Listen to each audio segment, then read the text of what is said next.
Baik, Assalamualaikum warahmatullahi wabarakatuh. Kami dari kelompok 7 akan mempresentasikan mengenai skenario pembelajaran pada materi sifat fisika dan kimia tanah.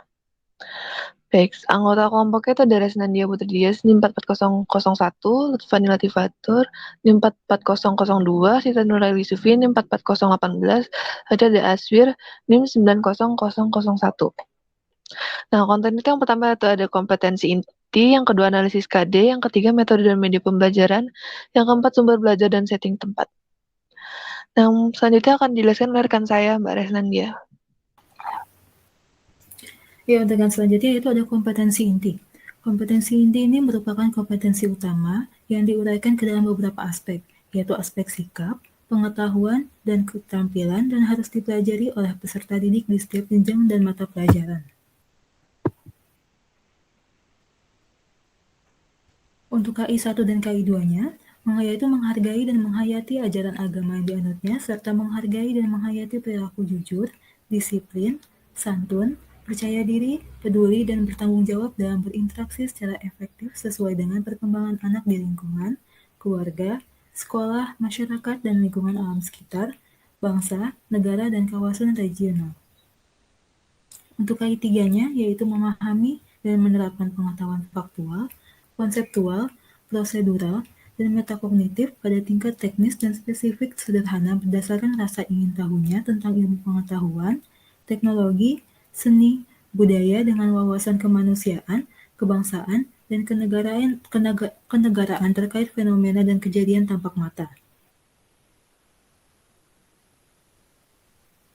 Untuk yang terakhir yaitu KI 4-nya, yaitu menunjukkan keterampilan menalar, mengolah, dan menyaji secara kreatif, produktif, kritis, mandiri, kolaboratif, dan komunikatif dalam ranah konkret dan ranah abstrak sesuai dengan yang dipelajari di sekolah dan sumber lain yang sama dalam sudut pandang teori. Untuk selanjutnya yaitu analisis KD, yang mana di sini disajikan dalam bentuk tabel yang terdiri dari kompetensi dasar, indikator pencapaian kompetensi, dan tujuan pembelajaran.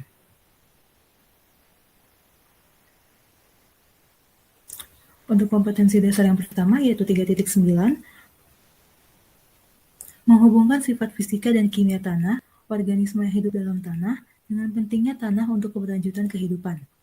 Indikator pencapaian kompetensinya itu 3.9.1 menjelaskan sifat fisika dan sifat kimia tanah yang ada di lingkungan sekitar. Untuk indikator pencapaian kompetensi 3.9.2-nya yaitu mengamati hubungan sifat fisika, tekstur, lapisan-lapisan, serta komponen-komponen tanah, dan sifat kimia tanah yang ada di lingkungan sekitar. Untuk tujuan pembelajarannya, yang pertama yaitu setelah mengamati gambar berbagai tekstur tanah yang ada di lingkungan sekitar, siswa dapat menjelaskan sifat fisika dan sifat kimia tanah dengan benar. Untuk tujuan yang kedua, yaitu setelah mengamati gambar berbagai tekstur, lapisan-lapisan, serta komponen-komponen tanah yang ada di lingkungan sekitar, siswa dapat menemukan hubungan sifat fisika dan sifat kimia tanah dengan benar.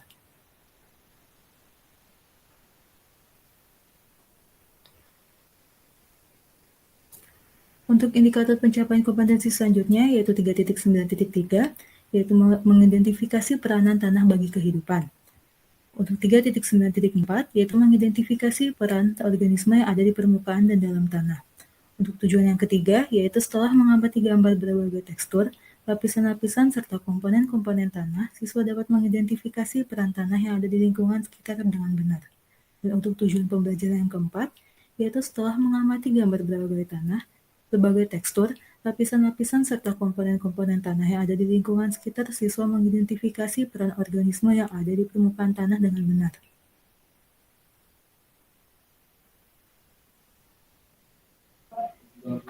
Baik, selanjutnya untuk metode dan media pembelajaran. Nah, ini terdiri dari pendekatan model metode pembelajaran yang digunakan.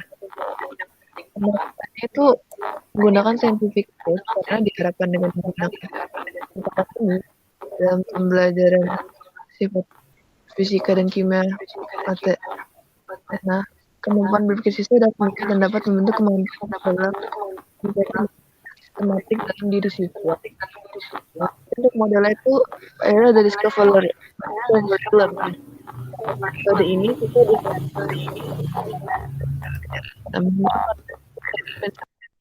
dengan dorongan guru. Selanjutnya metode yang digunakan itu diskusi dan presentasi. Nah, dengan metode ini siswa dilatih untuk aktif dan bekerja sama untuk menemukan konsep-konsep serta mengkomunikasikan hasil diskusi dalam kelompok. Dengan guru berperan sebagai pembimbing. Yang selanjutnya adalah ceramah. Dengan metode ini, guru dapat menambahkan penjelasan konsep yang kurang tepat atau belum ditemukan oleh siswa. Metode selanjutnya itu yang digunakan itu eksperimen, karena dengan metode ini diharapkan dapat meningkatkan kemampuan berpikir peserta didik dalam menemukan dan memahami suatu konsep atau teori yang sedang dipelajari. Baik, selanjutnya akan dilanjutkan oleh rekan saya, Aswir. Jadi selanjutnya yaitu media yang akan digunakan. Yang pertama yaitu LKPD, kedua itu PPT, yang ketiga itu Kahoot.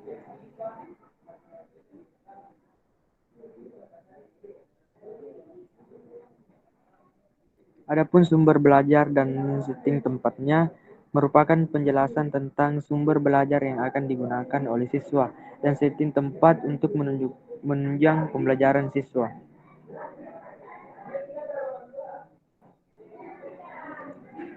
Adapun sumber pembelajarannya, yang pertama itu Kementerian Pendidikan dan Kebudayaan 2018, buku siswa mata pelajaran Ilmu Pengetahuan Alam, Jakarta Kementerian Pendidikan dan Kebudayaan. Yang kedua yaitu modul atau bahan ajar. Selanjutnya itu sumber lain yang relevan. Selanjutnya Kementerian Pendidikan dan Kebudayaan 2018, buku Guru Mata Pelajaran Ilmu Pengetahuan Alam, Jakarta Kementerian Pendidikan dan Kebudayaan. Yang lainnya itu internet, dan yang selanjutnya itu jurnal ilmiah tentang sifat fisika dan kimia tanah.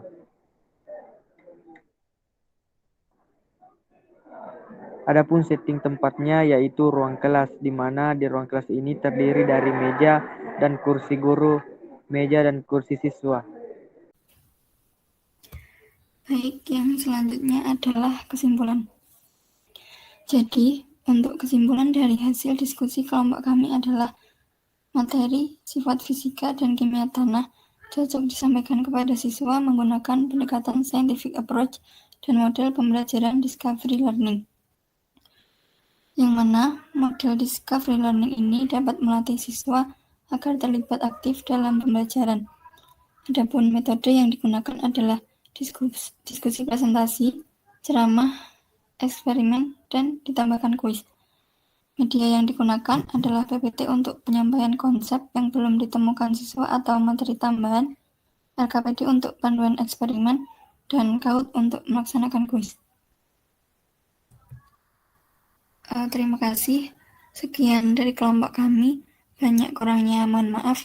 Wassalamualaikum warahmatullahi wabarakatuh.